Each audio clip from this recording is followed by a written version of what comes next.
Hi guys!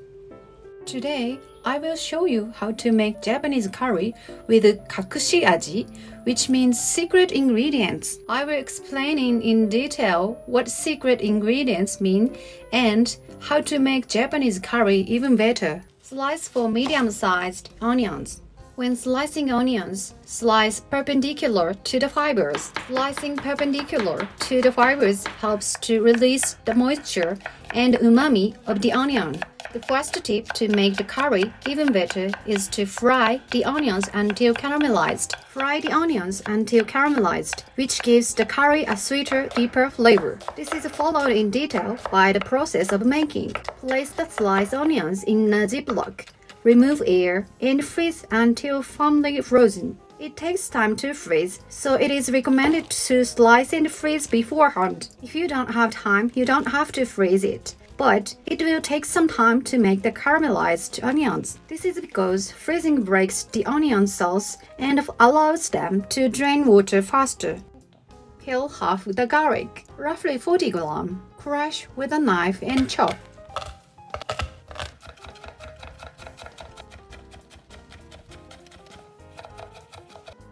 Slice the ginger with the skin, thinly and then finely chop, roughly 30 grams. Do not add too much ginger and garlic, as this can greatly alter the flavor of the curry. The addition of ingredients or seasonings that add further to the flavor and richness of a curry while retaining its original taste and aroma is called a secret flavor, kakushi aji. The important thing is to ensure that the added ingredients do not make a statement. For example, adding coconut milk when making Japanese curries can significantly change the original taste and aroma. If the original taste and aroma is significantly altered, it cannot be called Japanese curry, even if Japanese curry roux is used. The explanation of the secret ingredients is long overdue. Let's get back to how to make it. Cut the carrot into pieces of appropriate size, leaving the skin on. This time sliced, but it can be cut into larger pieces. Sprinkle the chicken on the bun with salt and pepper.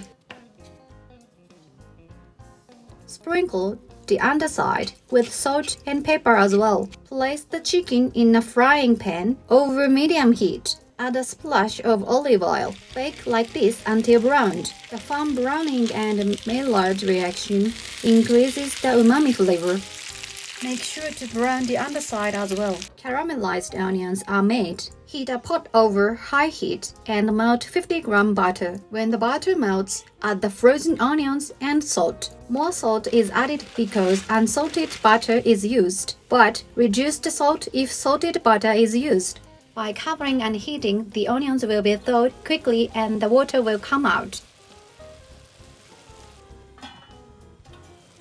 When the water is gone, add chopped garlic and ginger. It's medium heat from here until the end. The loss of water makes it easier to burn. Caramelized onions are created through a complicated chemical reaction. Caramelization of onion sugars begins when the temperature of the onion exceeds 110 degrees or 230 Fahrenheit. As mentioned in the Gyudon recipe, caramel adds richness to the dish. Check it out if you haven't seen it yet. Mix moderately and avoid burning. If it looks like it is going to burn, remove the pot from the heat and stir once. Add 3 tablespoons of water and stir when the bottom of the pot starts to brown. The Maillard reaction is a chemical reaction that occurs, for example, when meat is cooked and is the source of its umami flavor. After a few repetitions, the Maillard reaction occurs and the onions become caramel colored. Caramel-colored onions are called caramelized onions, but scientists argue that they should be called Maillard onions because they are colored by a Maillard reaction rather than final caramelization.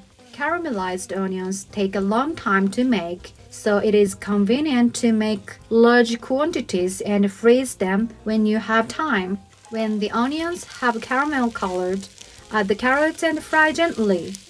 Add the chicken and fry lightly. Add 1.5 liters of water and mix lightly. Add 1 can of tomatoes to increase the umami flavor. Tomatoes are rich in glutamic acid, the same umami flavor compound as kombu.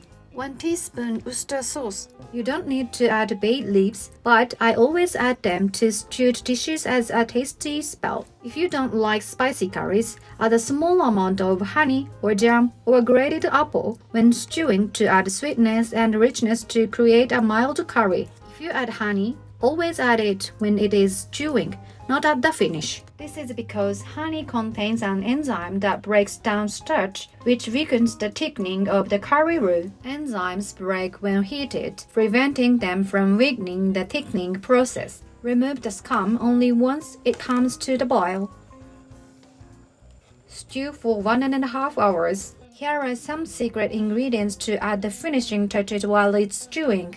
Chocolate with a high cocoa content gives a rich and moderately bitter taste and a tightness of the flavor. Chocolate with a low cocoa content can also be used to add the right amount of sweetness to make a mild curry. This is my #1 recommended secret ingredient. My second recommended secret ingredient is instant coffee. It gives a rich and moderately bitter flavor and tightness to taste, as does chocolate.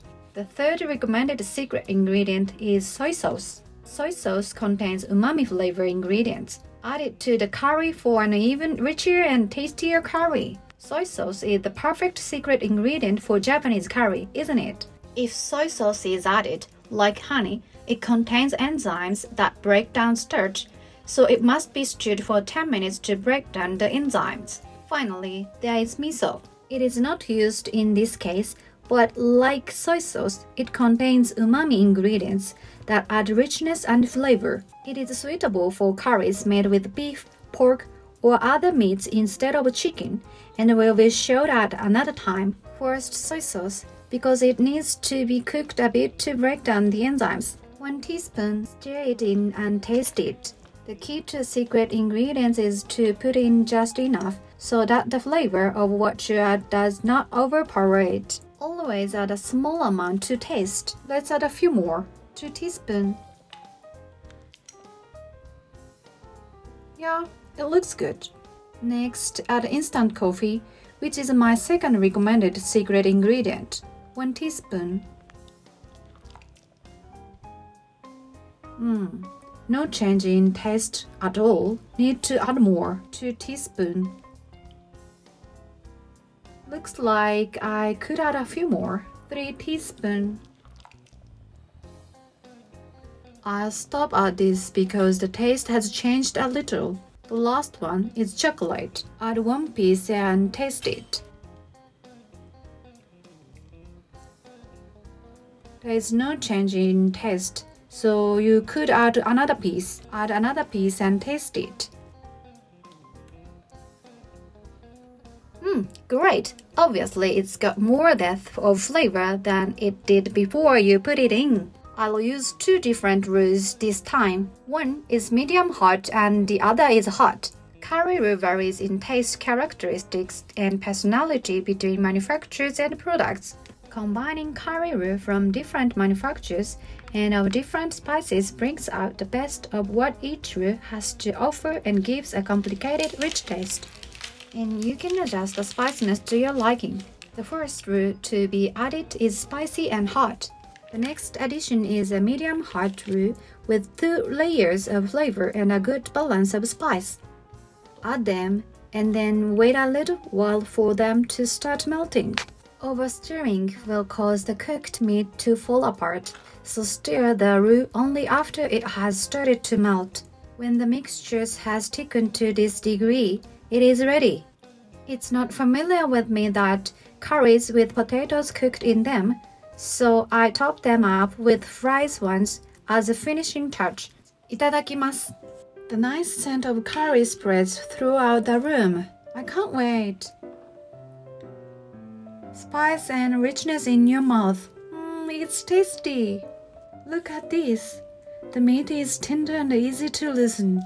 Some Japanese say curry is a drink. Therefore, it is recommended to stew the meat so that it is soft enough to drink. Of course, the compatibility with fried potatoes is also the great. Thank you for watching. Please subscribe to our channel.